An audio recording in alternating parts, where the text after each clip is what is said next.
Well, after 3 years on sale, Mazda has updated its CX-5 SUV. The foundations are largely the same as before, but for 2015, the Japanese car maker has added some styling and technology tweaks. So, do the changes make an already successful package even better?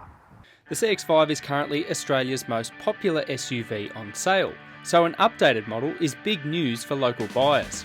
While the blueprint hasn't been totally rewritten, small elements of the CX-5 have been tweaked for 2015, in the hope of making it better rounded than before. There's a slightly revised front end design, including new lights, and the rear tail lights have also been facelifted, but the rest of the external sheet metal remains largely the same. Now, some of the biggest changes that have been applied to the updated CX-5 are actually found inside the cabin.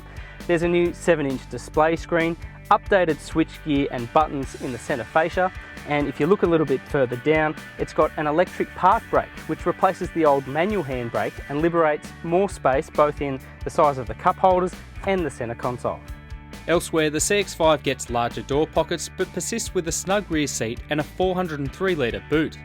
Under the bonnet resides a choice of 3 different engines, a 2-litre petrol, 2.2 litre diesel, as well as the 2.5 litre petrol that we're driving, producing 138 kilowatts and 250 newton metres. The Akira's price has increased as much as $1,190, though Mazda argues there's an additional $2,500 in added value.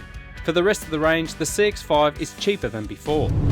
Since its introduction to market in 2012, this thing's really been admired for its ability to mix sportiness and comfort. It's an SUV that's actually fun to drive, and that stays intact for 2015. The engine itself is quite good in daily conveyance. There's plenty of torque down low, and it revs freely all the way to its 6,000 RPM redline. The matching 6-speed automatic gearbox is intuitive and decisive in its shifts, but for 2015 it's actually been improved with a new sport button on petrol models. Now what that does is sort of spices up the transmission, keeping the engine at a sweet spot and allowing you to maintain speed out of corners and on long inclines. Now when you bury your right foot, the engine can become a little bit languid, and that's just because of the CX-5's curb weight. It's a small capacity, naturally aspirated engine paired with a circa 1800 kilogram curb weight in this all-wheel drive model. Now one of the headline features for the CX-5 for 2015 are some adjustments to its suspension package, and you do actually notice them on first impression. It's a little bit more firmly sprung than before, something that's particularly noticeable at lower speeds. The car feels a little bit jiggly over small undulations, but that seems to be ironed out as you gather speed. And importantly, it's never crashy or jittery. Across the range, the CX-5 has a lovely natural feel to its steering.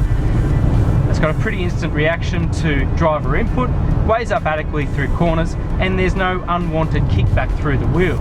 Now, one of the widely publicised bugbears for Mazda in recent years has been the amount of road noise and wind noise that seems to enter some of their vehicles. There's been a fair bit of effort put into the CX-5 to try and remedy that problem, including thicker glass that has added up to 14 kilos to the car's curb weight. But the good news is that it is much quieter inside the cabin. It's still not at benchmark levels, but even on coarse chip roads, you do notice a big difference between this model and its predecessor. Do the changes make it any better? Well, based on our initial impression, we'd have to say yes. Sure, the ride's a little bit firmer, but with the additions, this car seems to better balance its mix of sportiness and practicality.